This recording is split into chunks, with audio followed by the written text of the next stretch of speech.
My daughter blamed me for her father leaving and treated me like garbage for 6 years. Then she finally met the man she idolized and learned why I never defended myself. My husband Ray left when our daughter Mia was 12 years old. He packed a suitcase one Saturday morning while I was at work and was gone by the time I came home. He left a note on the kitchen counter that said he needed to find himself. He did not say goodbye to Mia. He did not call her for 3 weeks. When he finally did call, he told her that leaving was the hardest thing he ever did, but that mommy made it impossible for him to stay. He said I was controlling and cold and never appreciated him. He said he tried so hard to make our family work, but I pushed him away. He said he hoped Mia would understand someday. Mia believed every word. She was 12 and her father was her hero. He coached her soccer team.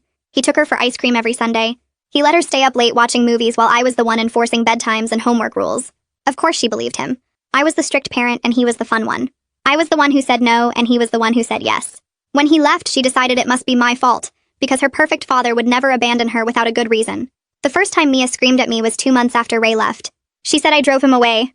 She said I was impossible to live with. She said she wished she could live with her dad instead of being stuck with me. I did not defend myself. I did not tell her the truth about why Ray left. I thought she was too young to know. I thought it would hurt her more to know the real story than to be angry at me. I thought I could handle her blame if it meant protecting her from the ugliness. That was my mistake. Mia's anger did not fade with time. It grew. By the time she was 14, she barely spoke to me except to criticize. She said I was a terrible cook. She said our house was embarrassing.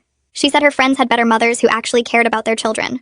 She compared me to Ray constantly, even though Ray only called once a month and canceled half his scheduled visits. She made excuses for him. She said he was busy building his new life. She said it was hard for him to see her because I made things difficult. She said everything was my fault. I worked 2 jobs to keep us in our house after Ray left. He was supposed to pay child support, but the checks came late or not at all. I did not take him to court because I did not want Mia to know her father was refusing to support her. I just worked more hours and cut more corners and pretended everything was fine. Mia did not notice. She only noticed that we could not afford the things her friends had. She only noticed that I was tired all the time. She only noticed that I was not as fun as the father who breezed into town twice a year with expensive gifts and empty promises. When Mia turned 16, Ray missed her birthday completely. He said something came up with work. He sent a card 3 weeks late with a $100 bill inside. Mia framed the card and put it on her dresser. She said at least he tried. She said I probably made him feel unwelcome. I did not say anything. When Mia graduated high school, Ray did not come to the ceremony. He said the flight was too expensive. He sent flowers that arrived the day after. Mia called him and talked for an hour about how much she missed him. She did not thank me for the party I threw her or the laptop I saved for 8 months to buy. She just talked about how sad it was that her dad could not be there.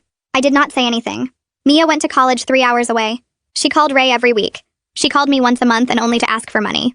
I sent what I could even when it meant skipping meals myself. I never told her that. She never asked. Then last year everything changed. Mia was 23 and engaged to a man named Oliver. She wanted a big wedding. She wanted Ray to walk her down